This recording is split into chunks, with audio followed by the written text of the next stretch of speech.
ఓం శ్రీ రమణాయ. మనము రమణ మహర్షి సజీవ గురువు నుంచి చూద్దాము. ఇక్కడ రమణ భగవాన్ ఏమంటారు, మనము నిత్యముక్తులై సదా ఆనందంగా గడిచే జీవన మార్గాన్ని ఎరుకుతో ఎందుకు ఎంచుకోకూడదు అంటున్నారు. మనం ఎప్పుడు ఏంటి దేశానికో కాలానికో బంధం పెట్టుకొని ఎంతసేపు ఏదో ఒక దానిలో మనము కొట్టుకుంటూ ఉంటున్నాం. ఎక్కడ ఆనందంగా ఉంటున్నాము? ఏదో ఒక టెన్షన్ కదా. ఎందుకంటే మనము ఒక దేశానికి పరిమితి అయిపోతాము. దేశం అంటే ఒకదానికి ఏదో ఒక కుటుంబం తీసుకోండి, లేకపోతే ఒక ప్రాంతం తీసుకోండి, ఒక రిలేషన్స్ అని దేనికో దానికి. అలాగే కాలం అంటే ఇంతకాలం ఉన్నాము, లేకపోతే ఇప్పటి నుంచి ఇప్పటి వరకు ఇలా ఏదో ఉంటుంది.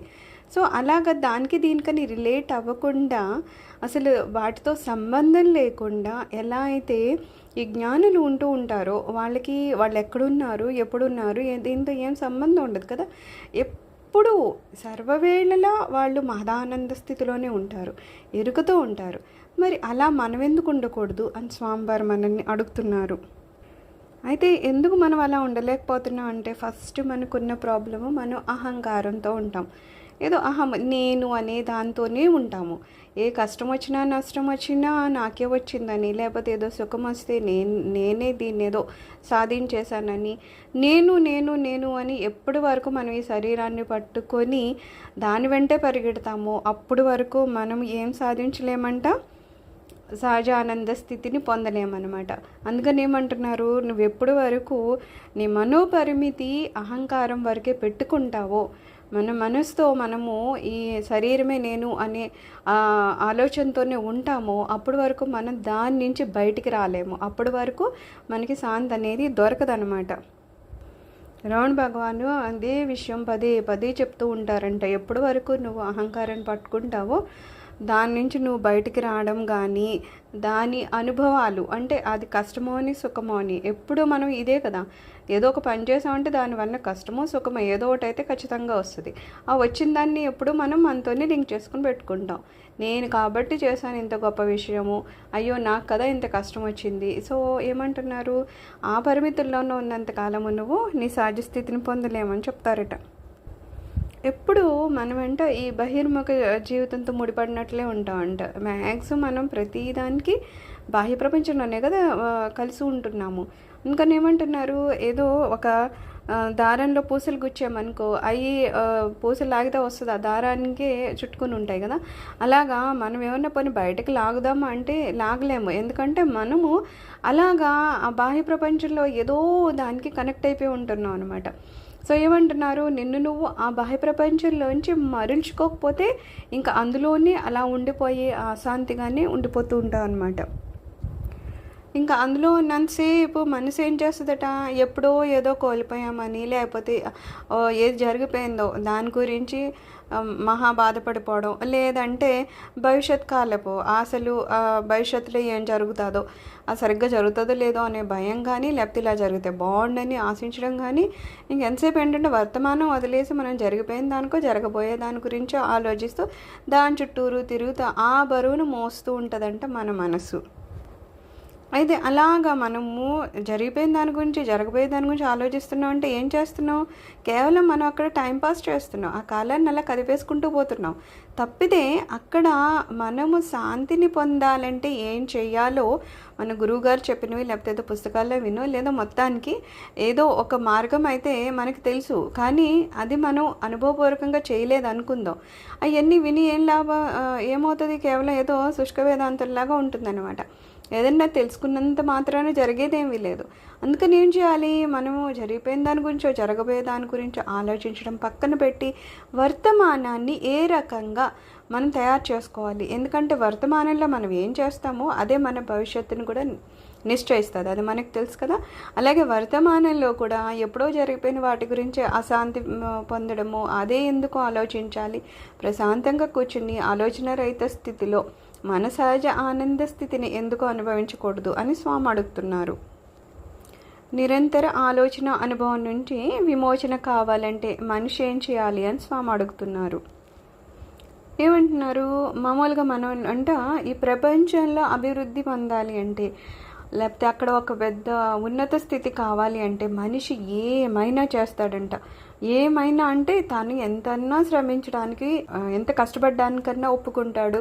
ఆఖరికి తన కుటుంబాలను వదిలేసి ఎక్కడికెక్కడికో వేరే దేశానికి వెళ్ళడానికన్నా ఒప్పుకుంటాడు. ఆఖరికి దైవారాధన కూడా మానేయమంటే మానేస్తాడు. ఇన్ని చేసేస్తాడు. కావాలంటే తన కుటుంబాన్ని, స్నేహితుల్ని అందరిని వదిలేసి వెళ్తాడు. ఇవన్నీ ఎందుకు చేస్తున్నాడు? ప్రపంచంలో తనకంటూ ఒక అభివృద్ధి కావాలి, తనకంటూ ఒక పేరు ప్రఖ్యాతులు కావాలని. మరి మనం ఇక్కడ ఇంకోటి ఏమనుకుంటున్నాము, మన అంతరంగంగా కూడా ఈ అనుభవాల విషయాల్లో ఇవన్నీ వదిలేమని అంటున్నారు కదా, మరి అలా మనం చేస్తున్నామా అని అడుగుతున్నారు. ఏదైతే మనం సంపాదించడానికి, సాధించడానికి ఎక్కడైతే అన్నీ వదిలేస్తున్నామో బాహ్య ప్రపంచంలో, మరి అంతర్ముఖం అవడానికి కూడా ఇలా నువ్వేమైనా చేయగలుగుతున్నావా? అయితే అంతర్ముఖం అవడంలో మనం చేయాల్సిన పెద్ద త్యాగాలు ఏమున్నాయి ఆలోచిద్దాం. ఇక్కడ ఇప్పుడు బయట అయితే అన్నీ మరి వదలాల్సి వస్తుంది కదా, అలా నువ్వు కంపేర్ చేస్తే నిజంగా అంతర్ముఖం అవడానికి అంత పెద్ద పెద్ద త్యాగాలు ఏమైనా చేయాల్సి వస్తుందా? నిజానికైతే చేయడానికి అలా చేయాల్సిన అవసరం ఉండదు. కానీ మరి ఎందుకు మనం చేయలేకపోతున్నాం అంటే మనకి కొన్ని అపోహలు ఉన్నాయి. అలాగ ఒకవేళ మనం ఎవరిని చేస్తూ ఉంటే ఆ బాహ్య ప్రపంచంలో ఏమన్నా వదిలేయాల్సి వస్తుందేమో, లేకపోతే అక్కడ అభివృద్ధి ఏమైనా తగ్గిపోతుందేమో, లేకపోతే భవిష్యత్తు ఇంకా సరిగ్గా ఉండదేమో, ఇటువైపు వెళ్ళిపోతే అటువైపు ఏదన్నా మిస్ అవుతామో, ఇలా ఏంటేంటంటే అపోహలు, భయాలు ఉండి ఏం చేస్తున్నాం, అంతర్ముఖం అవ్వడానికి మనం ఇష్టపడడం లేదు, భయపడుతున్నాం ఫస్ట్ ఆఫ్ ఆల్. అందుకని వెనకంజ వేసేస్తాం అనమాట. అంతర్ముఖము వద్దులే అనిపిస్తుంది. మరి బాహ్య ప్రపంచంలో ఇలా చేస్తే మరి అక్కడ ఏమైనా ఎగుడు దిగుడులు, ఒడిదుడుకులు లేవా అంటే అక్కడున్నాయి. మరి అక్కడ మాత్రం మనిషి ఎందుకు ఎన్ని చేయాలనుకుంటున్నాడంటే అక్కడేదో అభివృద్ధి చేసేస్తాను, ఏదో సాధించేస్తానులే అన్న అక్కడ అదో అపోహ ఉంది.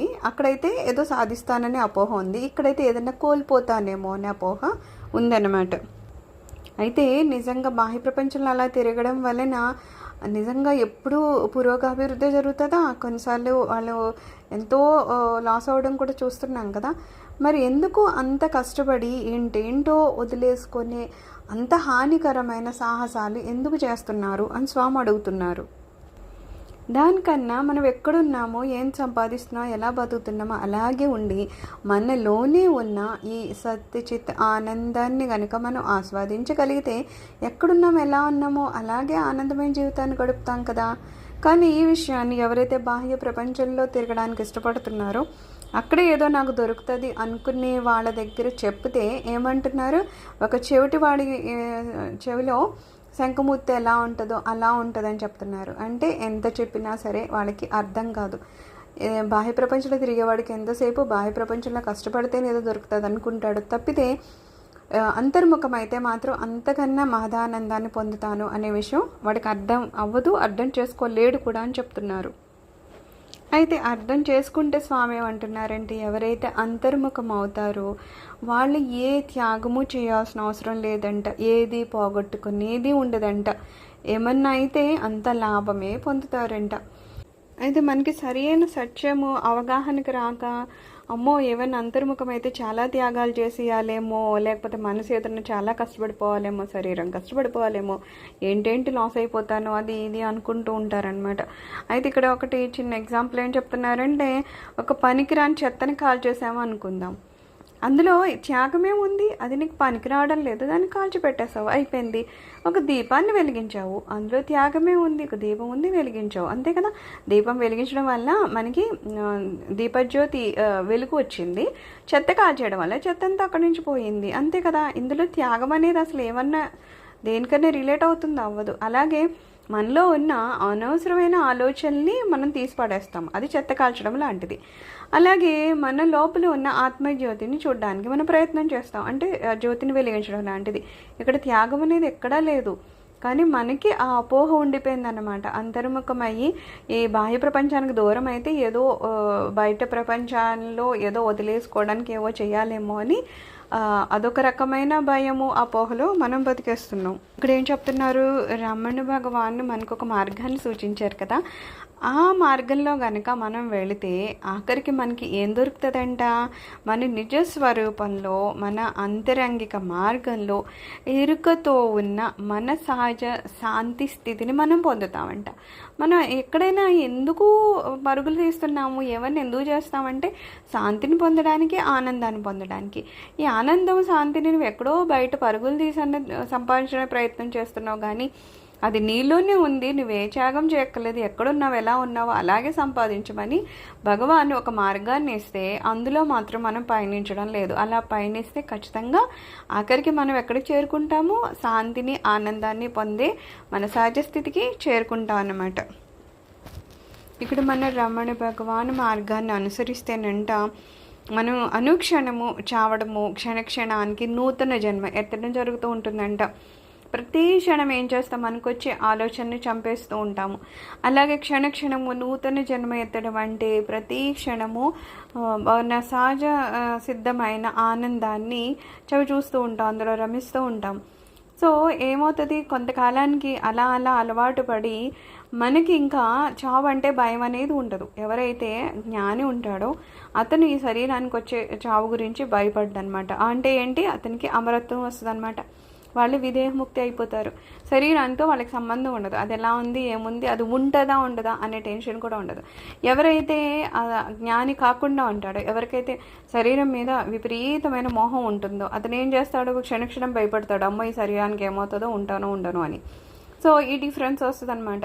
అప్పుడు మనము ఇంకా చావు బ్రతుకుల గురించి ఏమీ ఆలోచనలు ఉండకుండా మహా అమరత్వాన్ని అనుభవంలోకి తెచ్చుకుంటూ ఉంటాం అనమాట. అందుకని పూర్ణజ్ఞానంతో ఉన్నవాడు చావు గురించి ఆలోచన అనేది ఉండదు. ఒకళ్ళు చావు వచ్చిన అతను భయపడేది ఉండదు. అతను నిన్ననేమంటాడు, చచ్చిపోయినది అనుకుంటాడు. నిన్న వరకు ఏం జరిగినాయో అవన్నీ చచ్చిపోయినాయి అంటాడు. రేపు ఏదో జరగబోతుందంటే అది పుట్టబోయేది అనుకుంటాడు. ఇతనికి చచ్చిపోయిన కాలంతోనే సంబంధం లేదు, పుట్టబోయే వాటి గురించి సంబంధం లేదు. అంటే ఆలోచన రహిత స్థితి. ఎప్పుడు భూతకాలాన్ని కానీ భవిష్యత్ కాలాన్ని కానీ దేన్ని ఆలోచించకుండా, ఏ ఆలోచన లేకుండా ప్రస్తుతం వర్తమానం ఇప్పుడంటే ఈ క్షణాన్ని ఆయన అనుభవంలోకి తెచ్చుకుంటూ ఉంటాడు. ఆ క్షణంలోనే రమిస్తూ ఉంటాడు తన సహజ స్థితిలో. సో వాళ్ళు ఎలా ఉంటారంటే మానసికంగా చాలా ఆనంద స్థితిలో ఉంటారనమాట. ఆ మనసు శాంతిగాను నిశ్చలంగాను ఉంటుంది, ఎప్పుడు మహదానంద స్థితిలో ఉంటుంది. ఆఖరికట విశ్వప్రేమ ఉప్పొంగి అనంత జీవితాన్ని ఆలింగనం చేసుకుంటుంది అని ఇక్కడ రమణ భగవాన్ చెప్తున్నారు. సర్వం శ్రీ గురు చరణ అరవిందార్పణమస్తు.